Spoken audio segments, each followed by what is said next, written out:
Hello, and thank you for tuning in. I'm Diana Martinez, director of the Martinez Art Center, and I'm here today with Justin Witte, curator of the Cleve Carney Museum of Art. In case you haven't heard, something big is happening in Glen Ellen next summer. The Cleve Carney Museum of Art and the Martinez Art Center at the College of DuPage will hold one of the largest private collections of original artwork by Frida Kahlo in a multifaceted exhibition entitled Frida Kahlo Timeless. And it will be the most comprehensive presentation of Frida Kahlo's work displayed in the Chicago area in over 40 years. But there's more to this exhibition, and people have so many questions. So we wanted to take some time to tell you about it so you can understand the magnitude of this project. And the perfect person to tell you about it is right here, Justin Witte, our curator. So Justin, can you tell them a little bit about Frida? Absolutely. Frida Kahlo is probably one of the most significant female artists of the 20th century. A lot of people know her for amazingly personal self-portraits. The work we're getting is from the collection from the Dolores Olmedo Museum in Mexico, which has one of the largest private collections in the world. And that collection is going to have over 26 original Frida Kahlo masterpieces, plus 150 photos from the Olmedo collection. And it's not just that we have these 26, but 19 of them are original oil paintings. That is 19 out of less than 200 she made in her lifetime.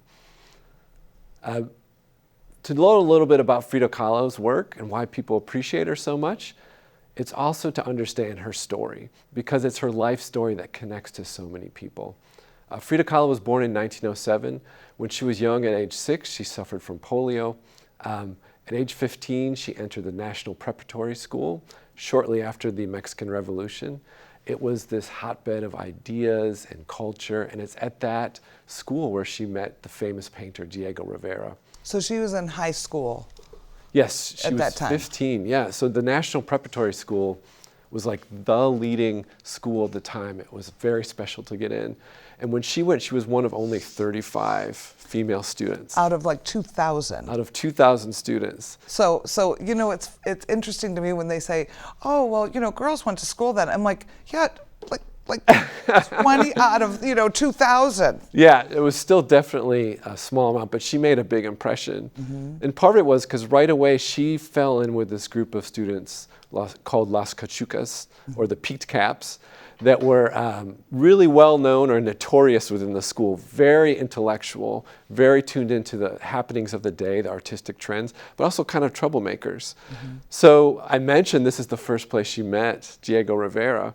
There's a lot of stories how that happened at the school, but one is this group, Las Cachucas, played a lot of pranks at the school.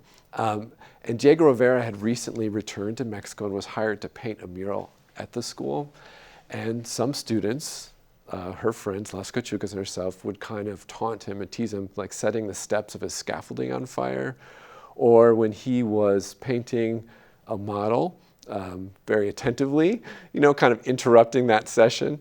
So it was, even though she was one of only 35 female students, she had a big presence on campus. And so for people who don't know Diego was probably the most famous artist of Mexico, and he was known for painting murals and very politically active and commissioned to paint these amazing murals all over and in the schools to educate, right?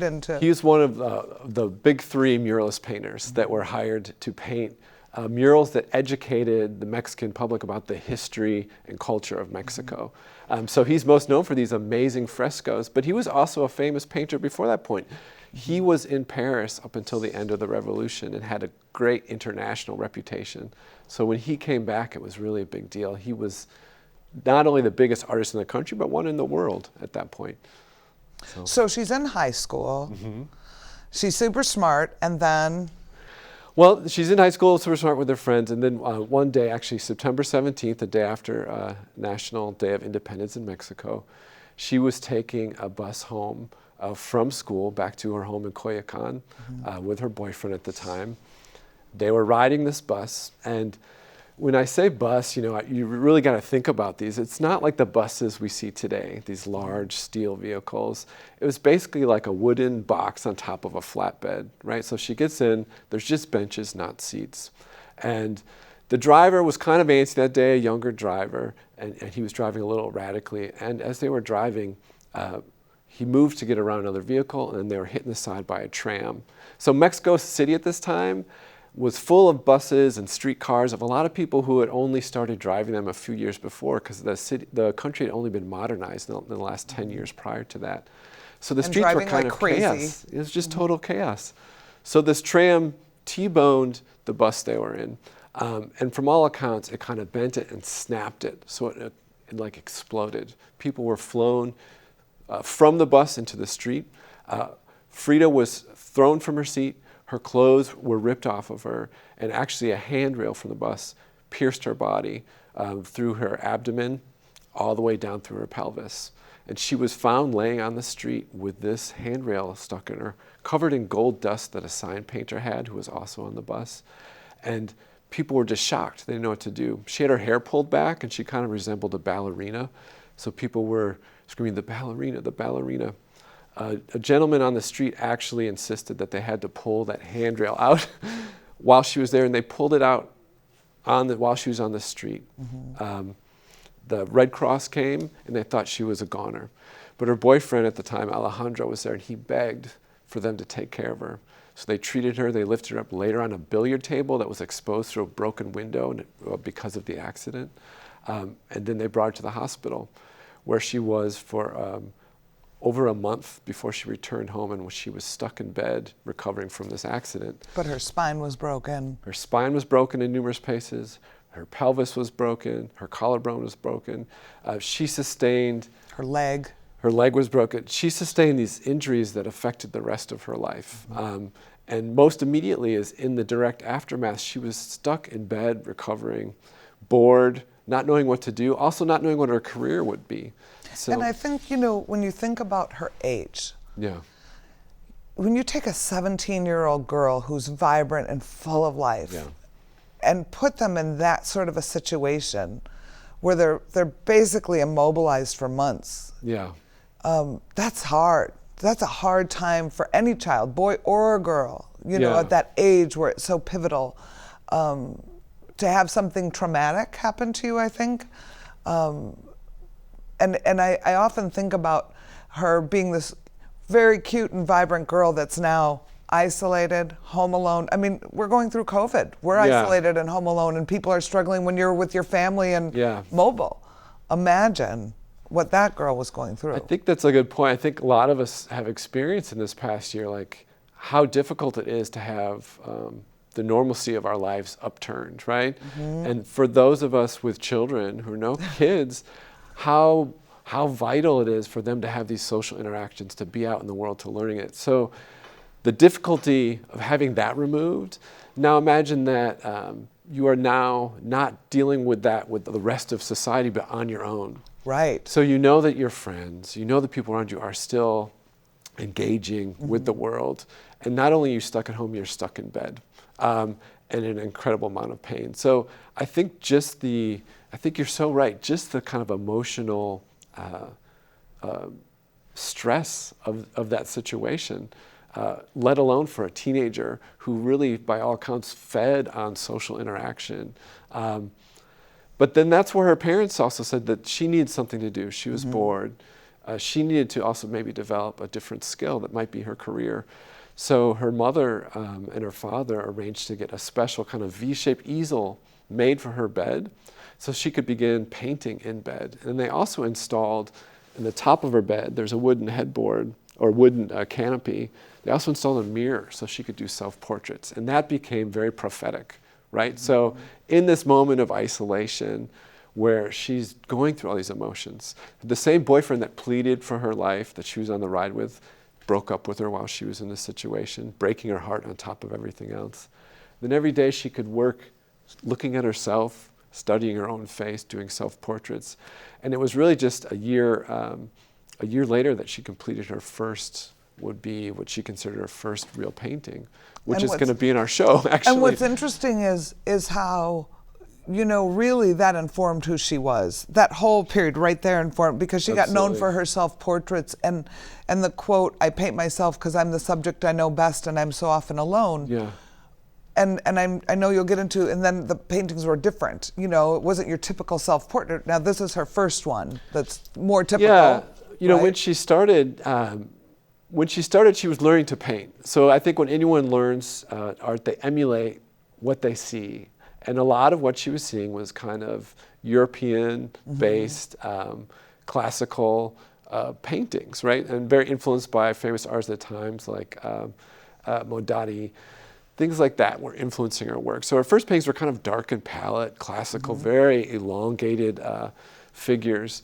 But the other thing, you talk about how pivotal that moment was for forming who she was. Also, the Mexico City, Mexico at that time, in those early years of her life, were so pivotal. I mean, she grew up during the Revolution, and a big aspect of that revolution was this idea of a return, or actually a rediscovery of traditional native Mexican culture, having a lot of Mexican pride, Mexicanidad. And that was around her, and also the discussion and focus of a lot of artists in the city. So as she began to paint, and as she recovered and was able to leave her bed, and she started to bring her paintings around to different artists to show them, including Diego Rivera, who she went to a mural he was working on, called him down the scaffolding and said, "Hey, I'm pretty good, come look at my paintings." So as she started to share this, people did see this skill, but then she also started to become influenced by their approach to their work, by using the palette that was more in line with native Mexicans, so bright palette, representing people that weren't just wealthy upper class, but everyday people. So she started to paint portraits of just girls off the street, young girls, like the portrait of the Little Virginia, which will be in our show as well. So this kind of, the style of the artists of the time, the palette, the approach to making starts to infiltrate into her work, but she carries with it this intense, introspective aspect to it, a very personal aspect to her paintings. While Diego and other murals at the time were painting giant murals, she's painting small canvases, reminiscent of Retalbo's other religious paintings, and they're incredibly personal. So it's this combination that makes her work very unique. And I think unique doesn't just describe her painting, but also through all of this, right? She comes through this recovery, and instead of kind of fading away and kind of wallowing in sadness from the disease, she almost becomes larger than life than she was before. Like I said, she seeks out these artists to show their work. She's hungry to be part of what's happening in the country and the arts. And as she gets to know Diego, it's formally introduced through their common friend Tina Modati, he is very impressed with her and her work. And her. Yeah, and her. I emphasize her and her work. And shortly after they meet, they actually marry. So here's this young artist, student, and she's marrying the most famous artist in Mexico. And just within a few years, they're moving to the United States because... And let's for those of you who don't know, he's like twice her age. He's like 40. Yes. He's a big, heavier man, not very attractive. Right. They said it's like an elephant marrying a dove, That's right? that's what her mother described it as, the elephant and the dove. And he's known to be a philanderer.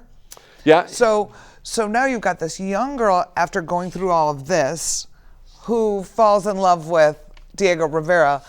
And everybody knows, you know, he's a ladies' man, even though he's not the most, you know, conventionally attractive. He had a lot of charisma because there was something about him that attracted a lot of people, a lot of attention. Part of it was he was larger than life. He was very tall, very round. You know, he wore this big fedora.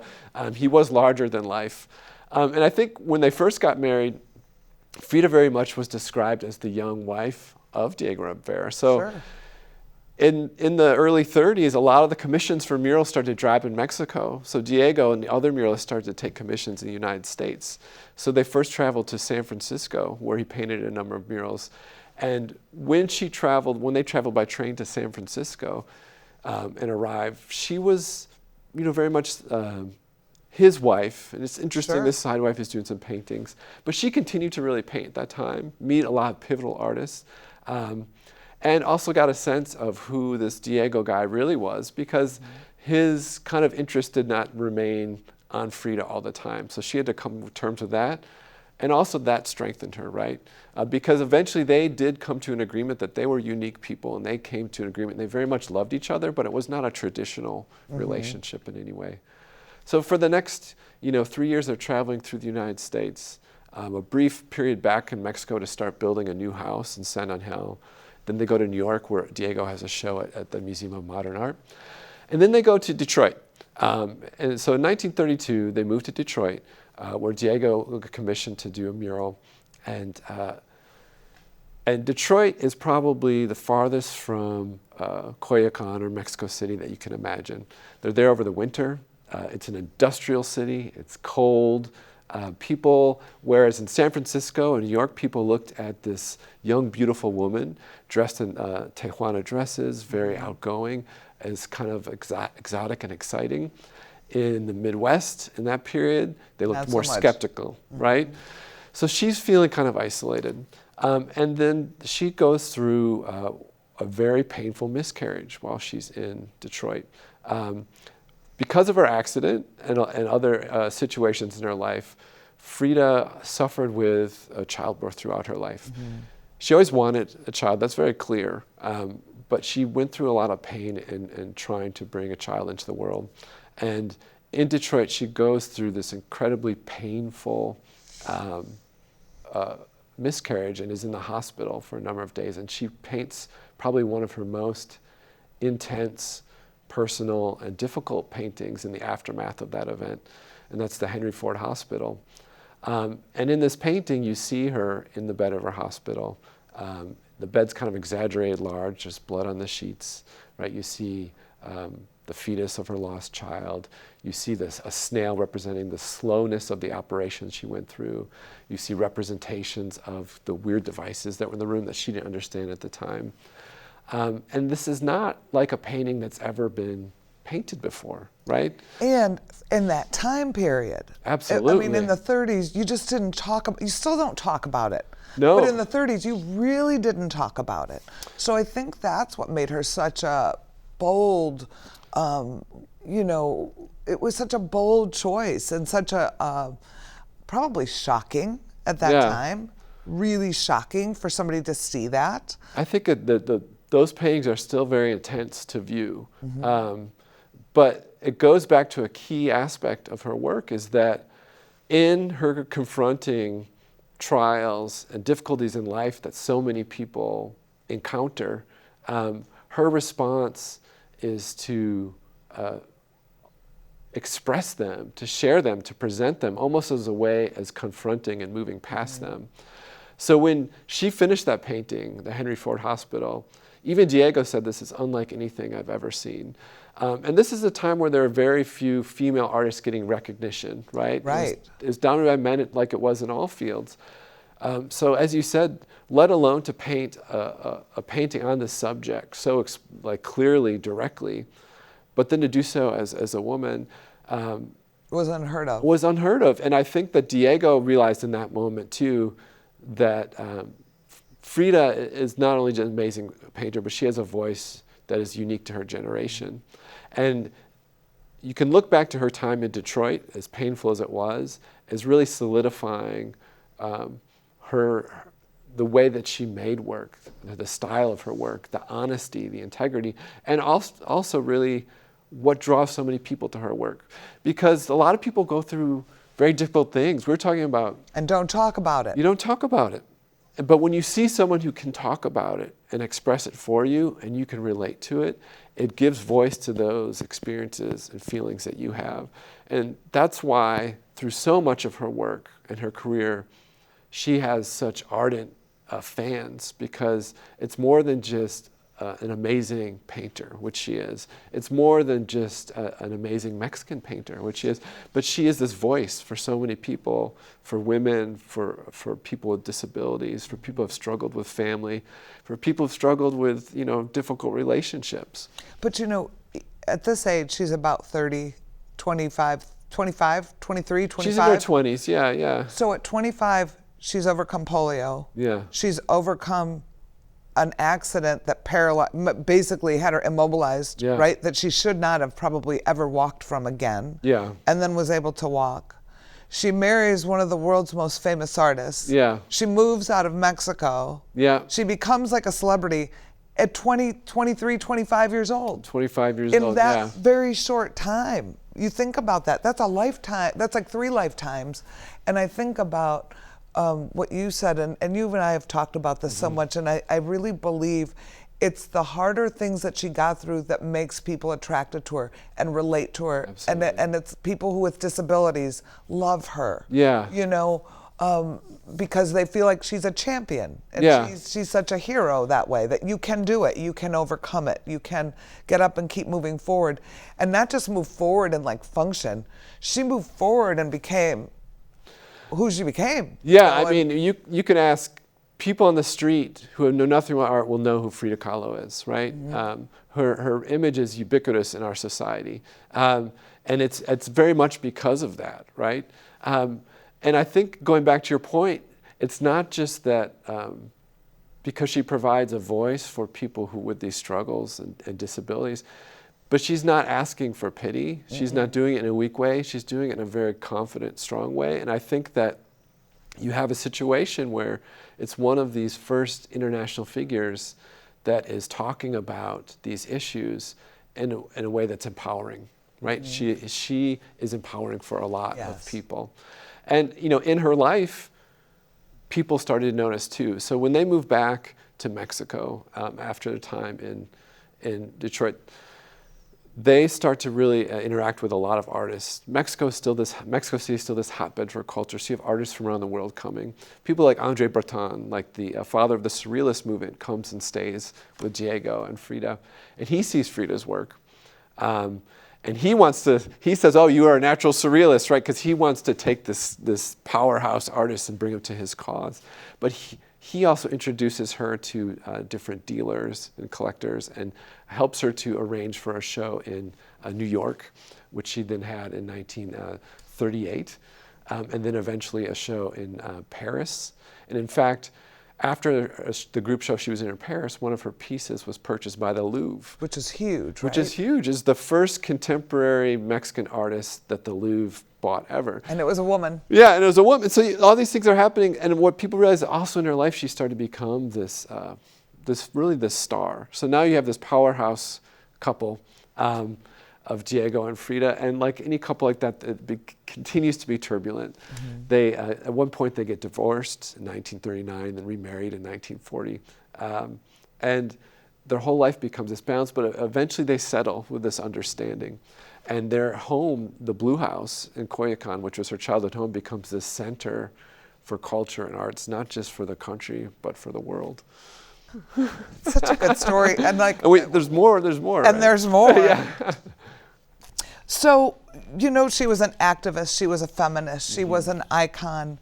And so then after they did the Coyoacan and all that, her health started to decline, right? Like when she was around 40, in her 40s. Yeah, you know, she had over 30 surgeries on her back in her life. And when we think about this, she had so many surgeries, over 30 surgeries on her spine in her life. And this is not a time, when you think about from her accident in the 20s up until when she died, the number of surgeries, this is not a time when we're talking state-of-the-art spinal surgery. A lot of these were experimental. Right. A lot of diagnoses she was getting were misdiagnosis, and she was getting treated for things that maybe she necessarily didn't have. So, you know, she was really in pain her whole life, and it really was in the 1940s that it really started to catch up with her. She, after going a number of surgeries, she was forced to wear a series of medical corsets, very uncomfortable steel corsets that were basically, you know, steel wrapped in leather that she had to wear underneath her garments just to try to keep her spine straight. In addition to, her right leg was always slightly shorter because of polio as a child, so she always had a little lift in her shoe. And she's going through all this pain, but she still carries on, right? She still perseveres. And one thing that there's a lot of discussion about now is how she used her persona and her fashion to kind of like not only overcome these issues, but disguise them a little as well. So Frida dressed in a very identifiable manner, right? She integrated aspects of traditional Tijuana clothing, beautiful long dresses, patterned dresses, those beautiful square embroidered shirts, lots of jewelry, her hair pulled up. She was quite a sight, but at the same time, the way she dressed in those kind of square tops and A-frame bottoms helped to hide those aspects of it. She wore lots of jewelry, some of it like pre-Columbian jewelry that Diego gave her. So she had this like really amazing amount of jewelry she'd wear, so much so that when she moved it kind of clanked, but also kind of hid the noise of her foot dragging a little bit.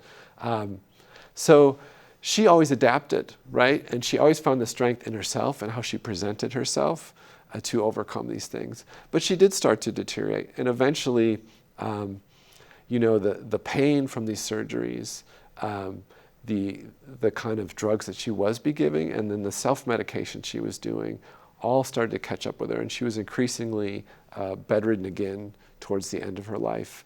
And then you see in the 40s through the 50s, her appearance starting to slip a little bit, the kind of wear and age of the intense life that she lived catching up with her, until ultimately, when she dies in 1954 at the Blue House from complications of a lifetime of injuries, it had really worn her down, But at the same time, she's making some of her most amazing paintings through that period.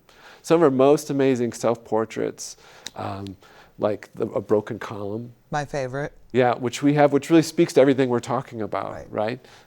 We have the self-portrait with a monkey that also has that kind of iconic presentation that people have come to expect of Frida Kahlo's self-portraits, but at the same time points back to her love of Mexican culture, her dependence and survival on painting. There's a ribbon in that painting that loops around her name through a pre-Columbian sculpture onto herself, and it's kind of staked into the painting itself through like a trompe-l'oeil nail.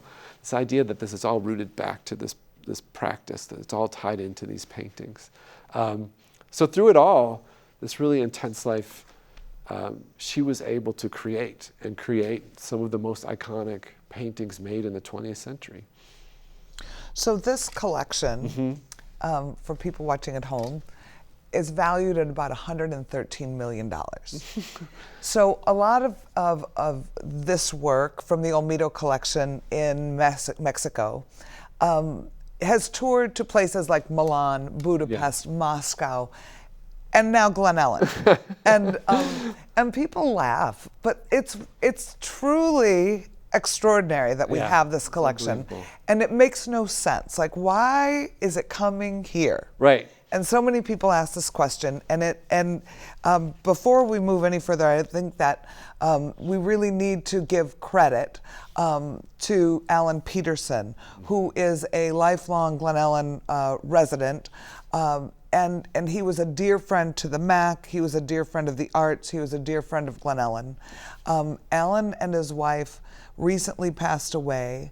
Both, it was unrelated in illnesses that they had, and they died. It's like a true love story within a few months of each other.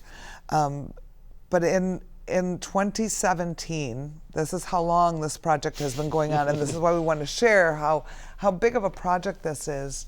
In 2017, around in the fall, I want to say it was in October, Alan asked me to lunch and said, I have something big I want to discuss with you and invite your college president. And he proceeded to tell us about his dear friend, who he's known for years, Carlos Phillips. And Carlos Phillips is the executive director of the Dolores Olmedo Museum. And he may have got his job because his mother was Dolores Olmedo. And nobody knows that art better than he. And of course his mother. So Dolores was a contemporary of Frida's. And that's a whole other show we could do. Dolores was an amazingly brilliant, strong woman who came up at that same period and became an amazing businesswoman and philanthropic person who did tremendous work for Mexico and for schools and for children and for the arts. And she was a big patron of the arts and a dear friend of Diego Rivera. They're lifelong friends. And when Diego and Frida and Dolores, as Carlos has told me, were jealous of each other, right? They both liked Diego, and so there was a little bit of jealousy going on. after Frida died, it was Dolores who took care of him and let him stay in her homes and helped him, and they remained very close. And he trusted her with his art and Frida's art. He wanted the art to live on more than anything, right? Yeah. He wanted a legacy for the Mexican artists and Mexican art. So I think it's when we talk about this collection, like this collection of works, a large amount of them, almost all the works that we're getting, actually originated from a collection, a different collection, the Safa Collection, which was of an engineer, Eduardo Safa, who collected Frida Kahlo's work and was a close friend and supporter of Frida. Right after Frida's death, that collection was put up for sale because he had died in that same year. And it was Diego that really coordinated the purchase of those works by Dolores Olmedo to bring into her collection. But then also, Diego himself started his own museum of like pre-Columbian art.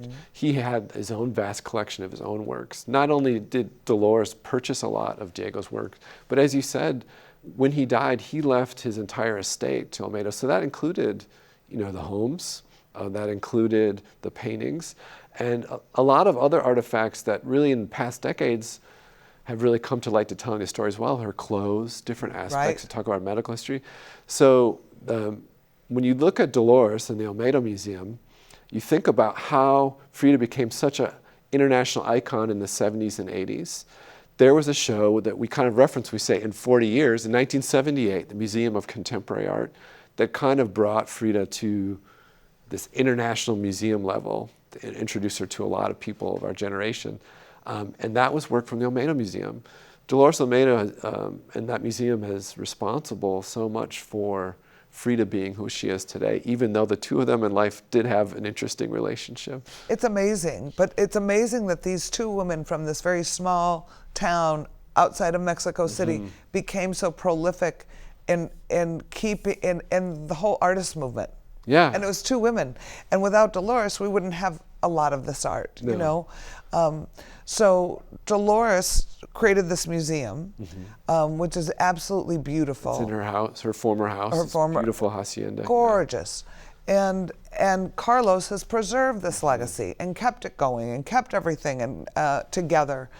And Alan has a vacation home in Colorado, as does Carlos, and that's where they met.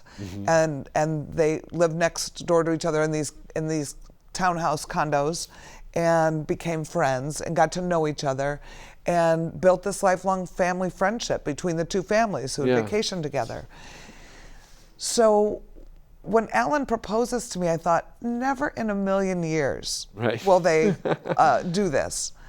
And then I thought, but how amazing if they did. And so one thing led to another, and then we were asked to come up with a brief book and come up with what could we do, and what would it take, and how much would it cost, and how would we pay for it, and how would we do it. And 60 pages later, we presented it to the board, the two of us, and they approved it. And then we had to convince the Olmedos, what we need to do in order to convince them to loan us this $113 million worth of art and prove that we can secure it and that we can present it appropriately, respectfully, that we can preserve and secure the art while it's here in our possession. And it's not as simple as you just take it off the wall over there and bring it over here. And everything has to be temperature controlled, and everything has to be insured as it comes off the wall and into the truck or into the plane. And everything has to be humidity controlled, and then it has to sit in the space. And we've learned so much and worked with, there's so many partners involved.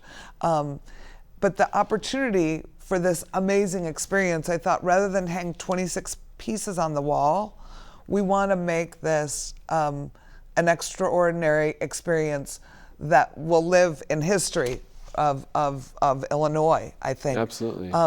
And so we're taking the entire art center and transforming the entire space into a Frida Kahlo experience. So it's way more than just the 26 pieces. And so I'm going to have Justin walk you through the exhibition part so that you get an idea of what we have in mind. Yeah, I think when a lot of people, like you said, we never thought in a million years this would happen. But one thing we did know that maybe a lot of people when they hear about this don't is that our capacity here at the Martinez Art Center at College DuPage is that this is not like a traditional kind of small little space that you would get at a community college. We've always had very state-of-the-art facilities and do large concerts and performances. So when we were thinking about this, like if we are going to caretake some of the most important artworks of the 20th century of one of the most captivating figures, we have to tell that story, right? We have to not only share the works, but give the background. So one key aspect to the over 8,000 square feet of exhibition space we're going to have is when visitors come, the first thing they're going to encounter, they'll enter the art center. It won't be the paintings right away, but we have designed and curated a large 5,000 square foot historical exhibition. In that historical exhibition, there's a full timeline of her life to give viewers context of when things happened, how they lined up. There will be the photos, over 150 photos from the Olmedo collection, and then also to kind of really hit some of the key aspects that help define Frida. We have commissioned some of the most talented artists and makers in the area to create stunning recreations of her dresses, which are being made by Kimberly Morris, who is the costumer here at the Martinez Art Center. We have a number of her corsets been painstakingly remade to show kind of what she had to wear when she was dealing with all her health issues. We have an exact replica of her bed that was made in Chicago at Novelist Woodworks to show people like this is the space, the center where it all began. So in amongst that, there'll be videos where we have experts from around the region talking about her work. We have Nicholas Murray photos, the famous photographer who took all these stunning Kodachrome color photos and a longtime partner of Frida Kahlo in the exhibition. And then we'll go, once you leave that center area, which is our rebuilt main lobby area, you'll enter the exhibit in our exhibition space.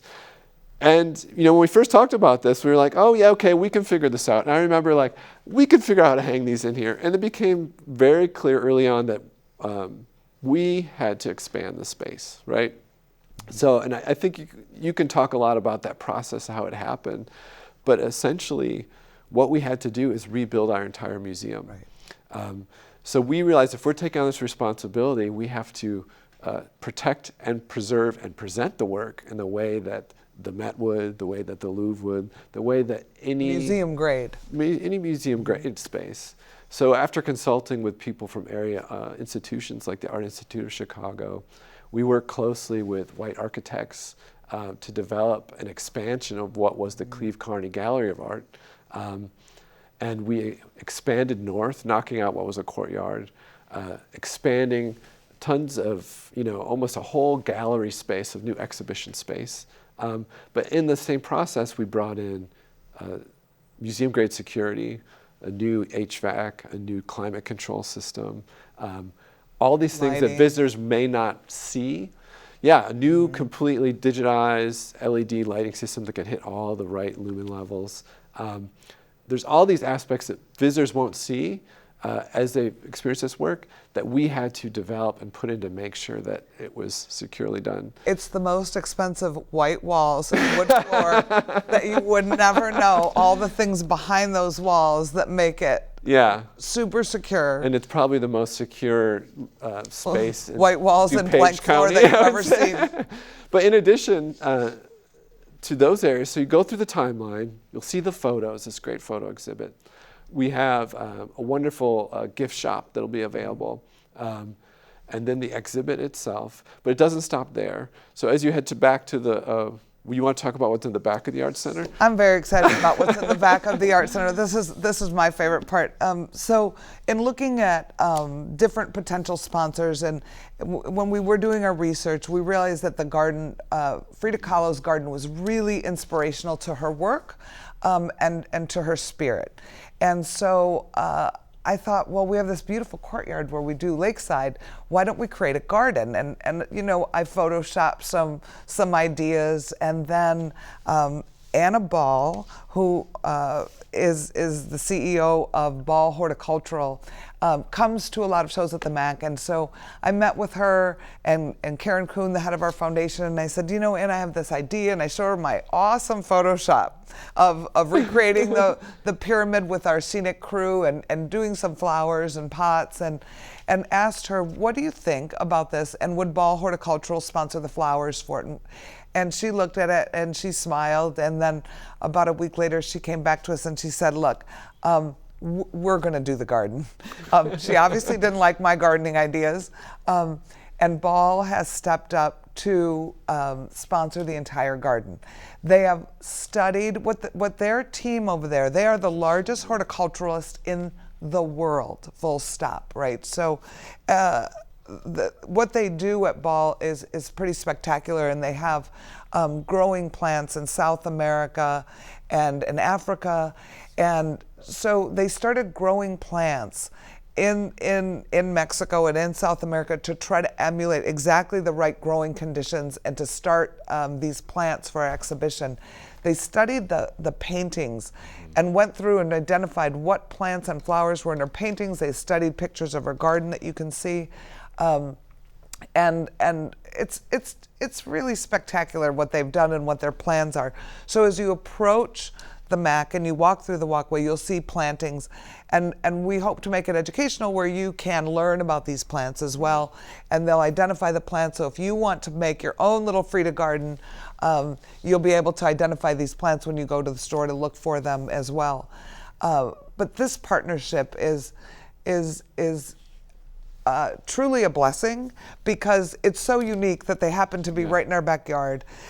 It also is a great example of the yes and that's gone into this project, and how many people have stepped forward in the community to not only want to help financially, but want to be a part of helping us to create it and deliver the best experience we could ever deliver.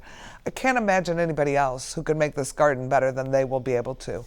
The planning in just the garden alone, it has been a year-long process, and they've already started growing and doing trial and error this year to see what will grow, what will take, what will work. And they've been planning and will be doing some of their own presentations soon. Then I would just say, yeah? You know, I think that if Frida were to come to the show, her favorite part might end up being the garden, because for those of you who don't know, like her house in Koyakan, one of the reasons it's so known is because of the beautiful gardens that she helped maintain there, and the way that plant life shows up in all her paintings. So she's like, I've seen all these paintings. I know the paintings. I'm going to go. And then on your way to the garden, there'll be a little cantina. Yeah. And we're working with local restaurants. We're working with Todo Madre is a restaurant in Glen Ellen, very famous, highly regarded Mexican restaurant in Glen Ellen, who will be providing some of the food for our cantina. We're going to have a small cantina where you can have some guacamole and some chips and maybe some ceviche, who knows what will be on the menu.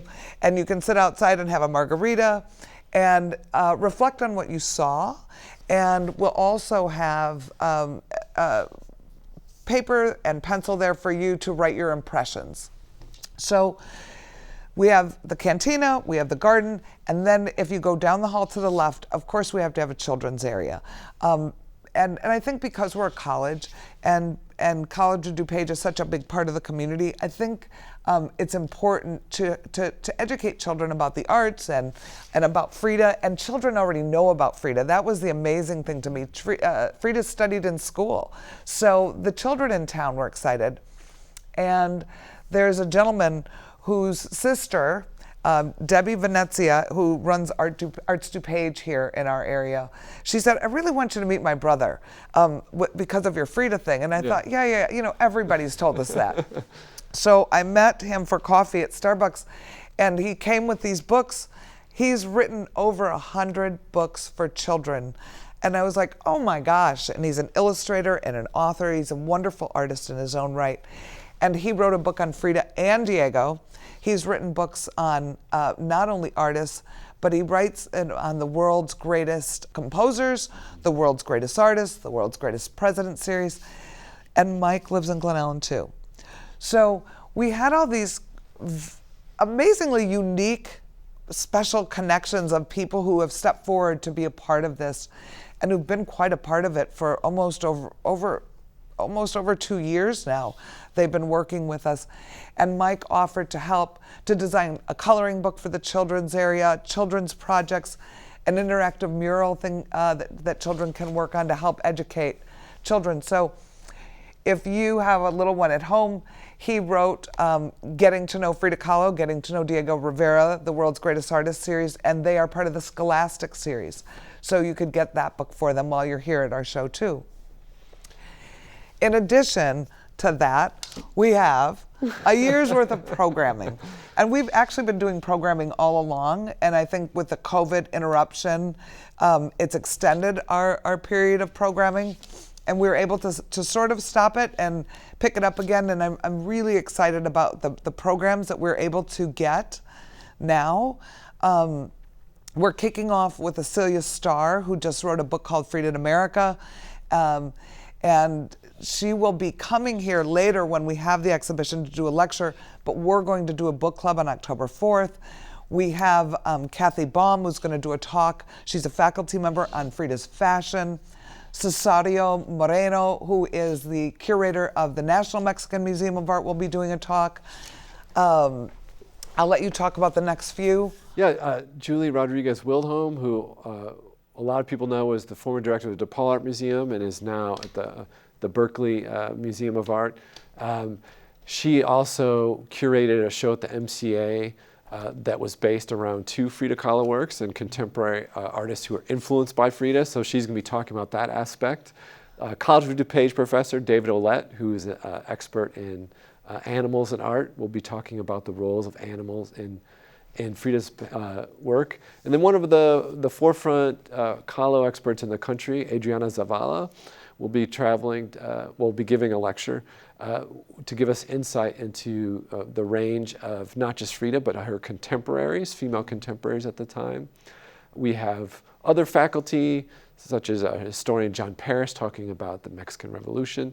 And as you mentioned, Celia's going to come back during the show. And I would also say that we're also going to have events concurrent with the show, such as we'll be exhibiting the work by these 3 phenomenal artists from the area, who are 3 disabled artists who've drawn inspiration from Frida Kahlo and her story. In fact, their collaboration started when they saw an exhibit of Frida's clothing at the Blue House in Mexico City. And this group is called Trace Fridas, and it's Miriam Pare, who is from DuPage County, Rebecca Torres, and Rebecca Tara isn't Ahern. She, yeah. Rebecca's a COD graduate, which is kind of... Miriam is a COD graduate. Yeah. Sorry. Miriam's a COD graduate, and they all have different disabilities. In fact, Miriam, who is paralyzed, is a very accomplished painter, but she only paints using her mouth, and she has built a whole career doing that. And what they started doing is, inspired by Frida, they started taking classic, well-known paintings, such as the 2 Fridas painting, Dos Fridas, and recreating it where they recreate a backset, a backdrop, and then they dress themselves up and other artists from the disabled community to replace the characters in the painting. So it's an idea of having them represented in these historical works. So that work will be on display as well. And Film Fest. We're going to have a Film Fest. And I'm very excited about, we're a one-woman show that has evolved. And I contacted the woman who wrote and performed in it and saw it, and I was just so taken by it. And I said, "Can you do it?" And she's like, "Well, yeah." So we're going to bring it here, and I'm very excited about that. And I think we'll just keep coming up with more. So, in a nutshell, we've been working on this since 2017. We had a press launch in 2018. We did the expansion. We had Frida Fest, which was really quite a spectacular event, which was the beginning of a year-long celebration leading up to the exhibition. When we did Frida Fest, we got an idea of the excitement in this area for Frida and the enthusiasm to celebrate art and culture. We had over 5,000 people attend from all over the Midwest, and it was a really exciting peek into how much this embraces a wide, diverse group of people and children. And you can see the children here doing a mural. We had music all day, and we hope to do another one next summer. And then we had a huge gala because, of course, when you do a project like this, you have to raise a lot of money. And thanks to our dear friends at the College of DuPage Foundation, Karen Kuhn has led the way on this. We have been able to meet our goals thanks to very generous sponsorship and our title sponsor, Bank of America, who really set the tone for what a sponsorship should be and what this show should be and feel like. And my favorite part about being their sponsorship was they weren't worried about how many impressions do we get. They were worried about how is the art going to be presented? How are our partnerships with the Mexican community and cultural centers in the area? And it really set the tone.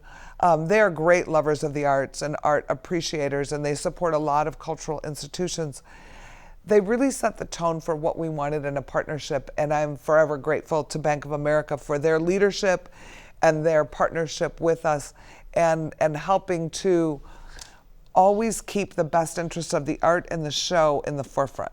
Absolutely. And so we had an amazing gala where over 500 people attended. And then there's the educational part. We also wanted to wrap in the college, right? And make sure that we include the college and the students and what can we do with the faculty? Yeah, I think in addition to all of our supporters, we are the second largest college in the state. Mm-hmm. And we have these amazing resources on campus in our faculty and our students. And they've really embraced this opportunity. They've recognized the uniqueness, and they've also used it as a catalyst to really begin conversations and projects with their students. So we have people in creative writing, doing projects, performing arts. Obviously fashion has been very influenced by the show. We've had some amazing Frida fashion shows. There are trips planned for students to go to Mexico to visit the sites. So beyond the exhibit itself, it's already having an impact on our students and our community because it's educating a lot of what's happening, and it's creating a lot of fun opportunities for the community through the exhibition. And not just through our college students, right? Whoa. As you mentioned earlier, like Frida Mania is alive and well with young kids, right? Yes. There's so many children's books, and they're drawn to the same story that we talked about before. They learn about how this young girl kind of overcame all these aspects. And I would imagine this year, too, when a lot of them are home on their Zoom all day, really relating to that idea of being separated. So we've been working with a lot of the elementary students in the district.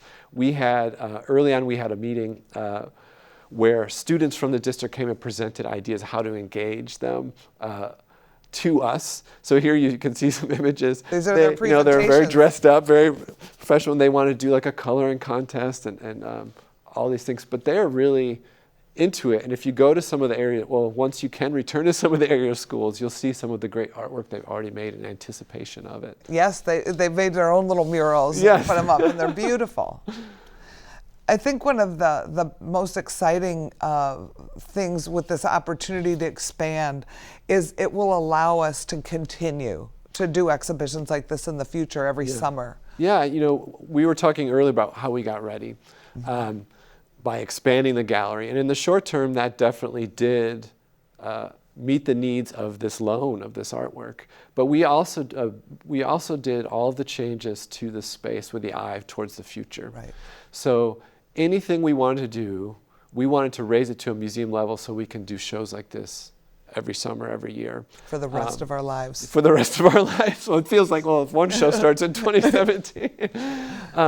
But we work closely with the school and our partners at White Architect and Mortensen Construction to really build a beautiful state-of-the-art museum space. We had always talked about ways in which we could expand the space because at the college we have a over 800-piece permanent art collection. A lot of the works aren't always viewable because they have to be in the same protected area. So now with this expansion that Frida has allowed us to take on and complete, we can show these works to our community. We can rotate through that permanent art collection, also bring in other shows by French Impressionists, by 20th century famous artists to really become a cultural center in the area. And also, I'm really excited, our Tony Fitzpatrick show that's coming. It'll be a beautiful space to see that. And I think it's elevated, it's elevated us from a gallery to a museum where we can get world-class artists and do like our Tony Fitzpatrick show that's coming up. So the first show following Frida will be the show of Tony Fitzpatrick's prints. So those of you who don't know Tony, he grew up in the area, Aurora, I believe. No, Lombard. In Lombard. So Tony grew up in Lombard, and he's a COD graduate. He's a COD graduate, close friend with Hal Makinich, who the Makinich Art Center is named after. And he is a world-renowned artist, right? Once you see his work, they're very intricate, colored pencil and prints, very graphic, very tied into Chicagoland history. Sure. He's also a passionate writer. He writes for New City. And he's an actor. Some of you may recognize him from the Amazon show Patriot, which has really received a huge revival during this quarantine. I've been seeing it pop up everywhere. He does album covers for famous musicians. And this allows us to do a great show of his work, and it's going to be really wonderful because he is excited about giving back to this institution that meant so much to him. Well, and he says this will be his last museum show. He wants it to come full circle. So we're very honored to have that and thrilled to have that. So that's one of the next shows. And then we hope in the summers to do other international shows each summer leading. We're going to be having... Transform the space. Sorry, I didn't mean to interrupt you. That's okay. Each summer we're going to be having these large shows to really engage with the community and bring people to campus. And we're already in advanced conversations for summer of 2022. Which will be announced soon. But it'll be great. So we had so many people that have helped to make this happen. We had a host committee. You can see Mark and Marcy Peterson were son of Alan Peterson and daughter-in-law of Alan Peterson, who have really been championing this for us in the community. Mark and Marcy Peterson are the co-chairs of the host committee and the gala, and you can see the committee that they have there. And we met monthly and sometimes weekly to come up with ideas and engage people and get the gala off the ground, which was spectacular. And they'll be back at it again soon. Yeah. I think the biggest thing that people need to understand is we did a lot of research, and we know from talking to museums that have had the show before in the United States what kind of numbers we can expect. We've seen almost everyone we've spoken to who has had a Frida Kahlo show, not our Frida Kahlo show, have seen visitor numbers range from 200,000 to 400,000. So the impact of this is really quite spectacular. We're hoping for 100,000 people to 150,000 people. With those kind of numbers, that's a minimum economic impact of 8 million in tourism. When I spoke to the head of the Tourism Bureau, they said, no, it's going to be more like 13 million because we're going to have such a strong out-of-town presence at our exhibition. And I wasn't convinced. However, when we did Frida Fest, and then when we started seeing the ticket sales coming in, we realized that over 25% of the tickets were from out of state. Yeah. And we're talking big numbers from Canada, from California, from the East Coast, from the West Coast. So we realized that the number truly for economic impact will be closer to the 13 million. And that's very exciting to see the sort of impact that can bring to DuPage County and all of Illinois, which made Enjoy Illinois a sponsor of our event, because they realize the significance it can bring from even a drive market. So if people can't fly in, the draw for a drive-in market is tremendous for this show. So we have been working with the DuPage Convention and Tourism Bureau and Beth Marchetti to come up with promotions and ways to harness this energy in this amazing opportunity in the Midwest to bring in visitors from all around the area. The bipartisan support we've experienced from our elected officials go from local to state. We've had Sean Caston come out to help us kick off Frida Fest, and then the Village of Glen Ellen Board created the Year of Frida for us and declared it the Year of Frida, which was just amazing. Deanne Mazzocchi, who's an Illinois state representative, she in Springfield declared it the Year of Frida and did a proclamation, which is amazing. The Village of Glen Ellen also honored Alan Peterson. We've had countless county, board, state, local figures, you name it, everybody has come together to support us, and we couldn't be more grateful for it. We have worked with the chambers, which I think is just so important to make the economic impact all make sense. We've been meeting with the Witte Chamber of Commerce and the Glen Ellen Chamber of Commerce to come up with different ideas to engage the business community. And the reason we've been working with the chambers is to find an avenue to connect with local businesses to make sure that everyone in the communities benefit from this coming here. Because if we're looking at the numbers we're looking at, it will not just impact Glen Ellen and Wheaton, it's going to impact everybody in the surrounding area all the way to Chicago. And Choose Chicago is also a partner with us. They realize that there will be a lot of people who will come into Chicago, stay in the city, take the train out. So working with the chambers and the visitors bureaus helps us to reach local businesses. And how can local businesses benefit? And some examples are Stam's Chocolatier came up with a special chocolate just for this show, which is a red chocolate that they're unveiling, a ruby chocolate, and making flowers, Frida chocolate flowers. Restaurants are doing specials. A mural is going up. The Glen Ellen Chamber of Commerce really spearheaded this, found a local artist. You're going to love this. Oh, wow. Jeff Bevington's father was a muralist. He's Hispanic, and his father was a muralist in LA and became famous for doing murals with students to get them off the streets and do something productive. That's amazing. So he wanted to do a mural here in Glen Ellen in honor of his father and in honor of Frida. The community engagement's been important to us to make sure that everybody feels included and everybody can enjoy and celebrate, you know, in this. This is, since the beginning, as we talk about, this has been, everyone's so excited, right? And we are expecting people from around the country and hopefully the world to come to this exhibit. But obviously now, when we started 2017, there was no way we would imagine what 2020 would look like. Right. But I think it's important that we express that we have adapted our plans for this show for the current reality in dealing with COVID, right? Right. And I think the COVID situation hasn't really scared us or deterred us. No. And the great news about a museum is you don't touch anything, or you're not supposed to. And so it lends itself well. And as the situation becomes better and better under control, and everybody in the country, hopefully a vaccine comes out quickly. But as we've learned to navigate and wear our masks and keep our distance, we have already pivoted the way the exhibition will be delivered to make sure that it's touchless tickets. You can scan your tickets, one-way traffic in and out through the museum, only 50 people at a time to keep contact low. We have found ways to manage within the rules of CDC requirements, which work very well, actually, for the experience. It might even make it a better experience because of the limited number of people in the space at a time. Lucite barriers at the box office and concession stand, prepackaged concessions.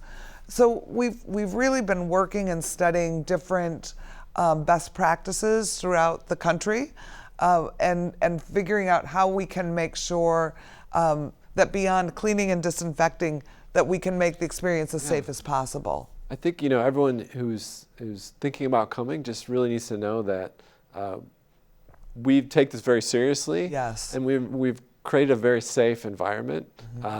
and that if you choose to come, you shouldn't have to worry about that aspect, because we've also benefited from watching other institutions and art museums open, so we know there's kind of a roadmap for how this works.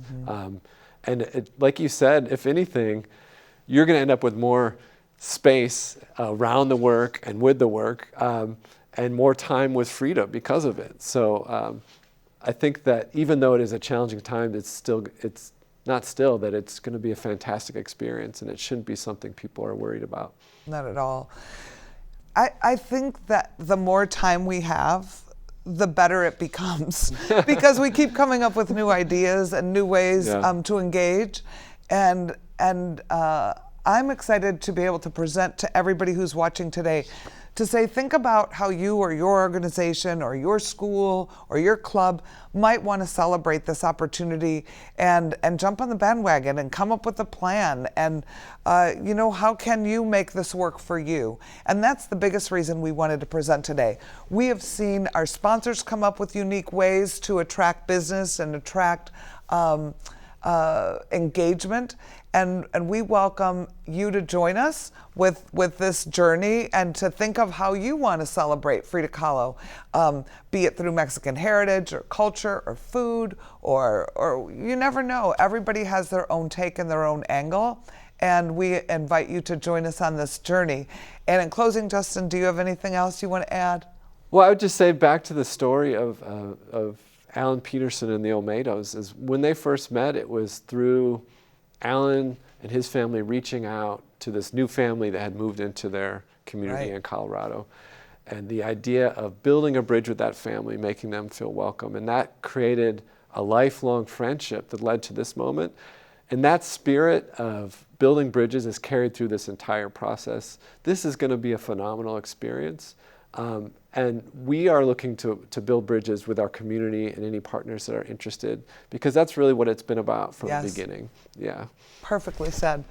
So, Frida Kahlo Timeless will be on view June 5th through September 6th, 2021, during the hours of 10 to 6, Monday, Tuesday, Wednesday, Friday, Saturday, and Sunday. So on Thursdays, we're open from 10 to 10. We'll be open late on Thursdays. You can order your tickets online at frida2021.org. We have two types of tickets you can buy. We have timed entry tickets, which reserve a specific date and time that you're going to come see the show. Those are $18. Untimed tickets mean you choose your day, and then you can come anytime during that day, and it gives you the flexibility to have a little time during the day and figure out what time you want to come that day. You don't have to commit to a time. Those tickets are $35. So the time tickets, you choose your day and time. The untimed tickets, you just choose your day and come anytime during that day. So either way, you do have to pick your day, and there's a little confusion on that, but we just want to make that clear. For more ticket information, visit frida2021.org.